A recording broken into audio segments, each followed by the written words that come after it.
সীমান্তে কি আবারও নতুন উত্তেজনার ইঙ্গিত? কেন হঠাৎ করে ভারতের বিরুদ্ধে একসাথে ৩৯টি গুরুতর অভিযোগ তুলেছে বাংলাদেশ? কি এমন নির্মাণ কাজ চলছে সীমান্তে যা নিয়ে সরাসরি আপত্তি জানিয়েছে বিজিবি? জিরো লাইনের কাছে কাঁটাতারের বেড়া, নতুন রাস্তা, বাংকার ও অবকাঠামো নির্মাণ, এসব কি শুধুই নিরাপত্তা ব্যবস্থা, নাকি এর পেছনে রয়েছে আরও বড় কোনো কৌশল? সাম্প্রতিক বিজিবি বিএসএফ বৈঠকে উঠে এসেছে এমন কিছু তথ্য যা দুই দেশের সীমান্ত সম্পর্কের ভবিষ্যৎ নিয়ে নতুন প্রশ্ন তৈরি করেছে। বাংলাদেশ ভারত সীমান্ত আবারও আলোচনায়। সম্প্রতি ঢাকায় অনুষ্ঠিত বিজিবি ও বিএসএফের মহাপরিচালক পর্যায়ের বৈঠকে বাংলাদেশ সীমান্তে ভারতের বিভিন্ন কর্মকাণ্ড নিয়ে আনুষ্ঠানিকভাবে আপত্তি তুলেছে। বিজিবির পক্ষ থেকে জানানো হয়েছে, সীমান্তের বিভিন্ন অংশে বেড়া নির্মাণ এবং অন্যান্য অবকাঠামোগত উন্নয়ন প্রকল্পে মোট ৩৯টি বিচ্যুতি বা অনিয়মের ঘটনা শনাক্ত করা হয়েছে। ৪ দিনব্যাপী অনুষ্ঠিত এই বৈঠক ছিল দুই দেশের সীমান্ত ব্যবস্থাপনা নিয়ে সবচেয়ে গুরুত্বপূর্ণ আলোচনাগুলোর একটি। সেখানে শুধু সীমান্ত বেড়া নয়, সীমান্ত হত্যা, অনুপ্রবেশ, কথিত পুশ ইন এবং সীমান্ত এলাকায় নতুন অবকাঠামো নির্মাণ নিয়েও বিস্তারিত আলোচনা হয়েছে।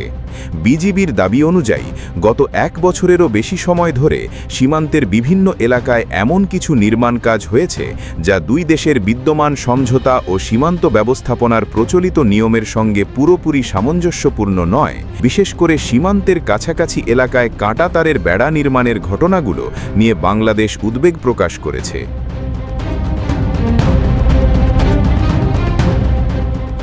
সূত্র অনুযায়ী ফেব্রুয়ারি ২০২৫ থেকে মে ২০২৬ পর্যন্ত সীমান্তের অন্তত ৬৮টি স্থানে বিভিন্ন ধরনের কার্যক্রম শনাক্ত করা হয়েছে।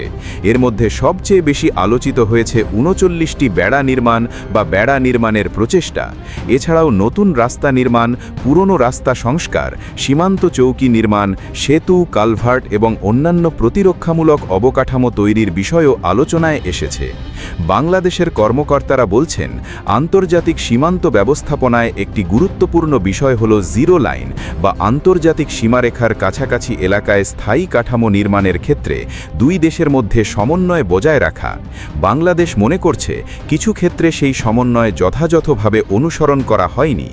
বিশেষজ্ঞদের মতে, সীমান্তে বেড়া নির্মাণের বিষয়টি শুধু নিরাপত্তার প্রশ্ন নয়, বরং এটি দূতাবাসিক কূটনৈতিক সম্পর্কের সঙ্গেও জড়িত। কারণ সীমান্তের কাছাকাছি যে কোনো নতুন অবকাঠামো স্থানীয় জনগণের জীবনযাত্রা, কৃষিকাজ এবং দুই দেশের পারস্পরিক আস্থার উপর প্রভাব ফেলতে পারে।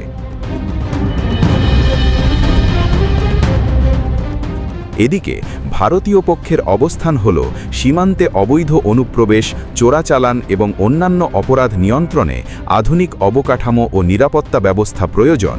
ভারত দীর্ঘদিন ধরেই সীমান্ত নিরাপত্তা জোরদারের অংশ হিসেবে বিভিন্ন স্থানে বেড়া এবং নজরদারি ব্যবস্থা উন্নত করছে। তবে বাংলাদেশের উদ্বেগ হল, এসব নির্মাণ কাজ যদি পূর্ব সম্মতি ছাড়া বা বিদ্যমান প্রোটোকল অনুসরণ না করে করা হয়, তাহলে ভবিষ্যতে সীমান্তে ভুল বোঝাবুঝি এবং উত্তেজনা সৃষ্টি হতে পারে। সীমান্তে বিভিন্ন ইস্যু নিয়ে দুই দেশের মধ্যে বেশ কয়েকবার উত্তেজনা দেখা গেলেও অধিকাংশ ক্ষেত্রে তা আলোচনার মাধ্যমেই সমাধান হয়েছে। এবারও উভয় পক্ষ বৈঠক শেষে সীমান্তে শান্তি ও স্থিতিশীলতা বজায় রাখার বিষয়ে একমত হয়েছে। বিশ্লেষকরা বলছেন, বর্তমান পরিস্থিতিকে বড় কোনো সংকট হিসেবে দেখার আগে কূটনৈতিক প্রক্রিয়ার ফলাফল পর্যবেক্ষণ করা জরুরি। কারণ বাংলাদেশ ও ভারতের মধ্যে প্রায় ৪,০০০ কিলোমিটারেরও বেশি দীর্ঘ সীমান্ত রয়েছে, যেখানে প্রতিনিয়ত নানা ধরনের প্রশাসনিক ও নিরাপত্তাজনিত চ্যালেঞ্জ দেখা দেয়। তবে ৩৯টি আপত্তির বিষয়টি প্রমাণ করে যে সীমান্ত ব্যবস্থাপনা নিয়ে বাংলাদেশের উদ্বেগ এখন আগের তুলনায় অনেক বেশি স্পষ্টভাবে সামনে এসেছে।